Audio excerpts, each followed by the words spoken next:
Hey, what's up guys? Welcome back to the Ignite SAT Mastery course. Today we'll be looking at Lesson 3 of Module 2, Evidence Paired Questions. Now, as a quick refresher, what are evidence paired questions? Now, from Lesson 1, if you guys remember, these were the specific examples we had, and some key characteristics were the addition of the which choice provides the best evidence for the answer to the previous question. Now, no matter the previous question of this best evidence question, these two questions will still be paired up no matter the circumstances. This is a key indicator of a best paired answer question. Now, let's try answering one of these questions. I encourage you to take a moment to read this passage, and when you're done, unpause the video.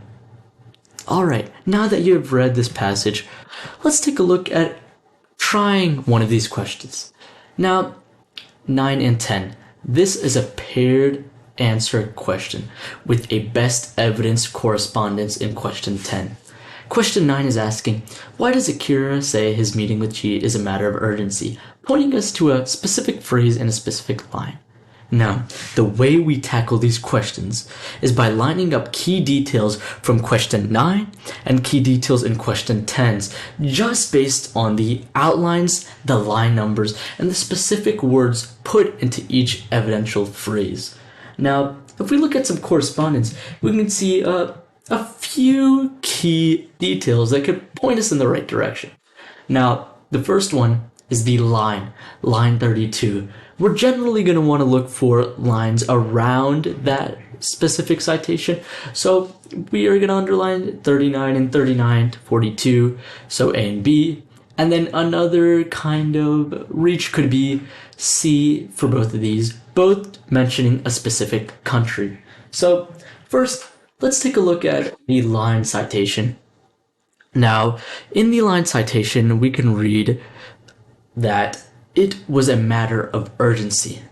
That is what question 9 states. Now, let's see if this corresponds to lines 39 through 42.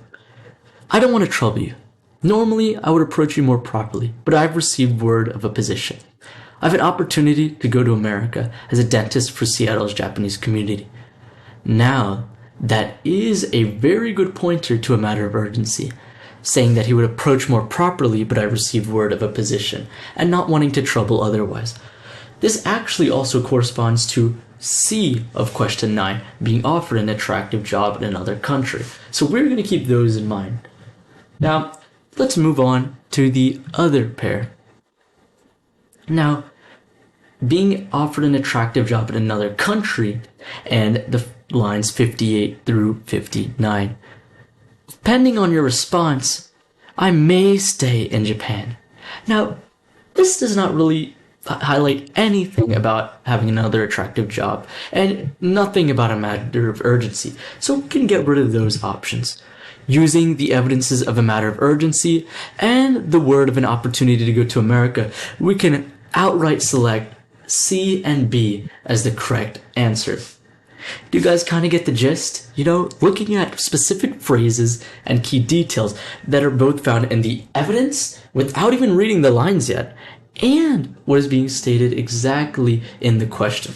And usually, most likely, the answer choices will align directly with the evidences being said. Alright, now it's your turn. How about you guys try answering this question? Take a moment to read this passage. Alright, now that you have read this passage, let's look at those key phrases that we want to match up. Now, we see the words proposal in actually two places, which is looking very, very promising. And we also see earnestness for immaturity and eager, which is another matching between the two evidences. So now we're going to analyze both of these pairs. The first pair, the proposal and both. We have an understanding. Please don't judge my candidacy by the unseemliness of this proposal. Almost as talking if his candidacy is demoted because of the unseemliness of this proposal, which actually does point to a inappropriate kind of scheme, which aligns with part A. So let's keep those pairs in mind. Now, let's look at the second part. This one is looking at an earnestness for immaturity and looking at lines 71 to 72. Eager to make his point, he'd been looking for her full in the face. Now, this does not really make sense as a line. He'd been looking her full in the face, just eager to make his point. That does not even talk about earnestness in the slightest, and it has nothing to do with the reaction fearing from she. It's kind of just a outlandish answer, and the evidence doesn't really match with the option. So we do indeed have our aligning answers, which in this case, because of the evidences provided, are going to be A from question 4 and C. And again, we got to this by looking at the keywords found in both the evidence and the specific question being asked, and then we analyzed them further and found they actually did correlate. Remember, you cannot just go straight to the answer once looking at common words. You have to analyze all the choices and make sure what's being said in the evidence actually aligns with the question and aligns with the answer choice. Now, let's look at a couple of tips when answering these kind of paired answered questions.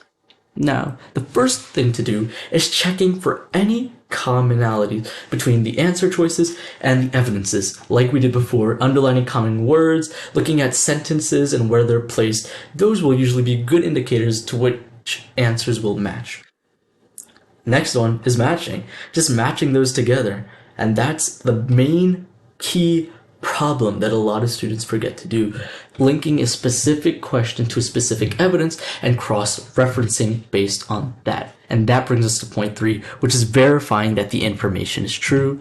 And once you have that, you can be sure that the answer you selected is correct if everything lines up. And all in all, this process will save a lot of time. Next time, we're going to be looking at using citations in questions and how to generally attack those.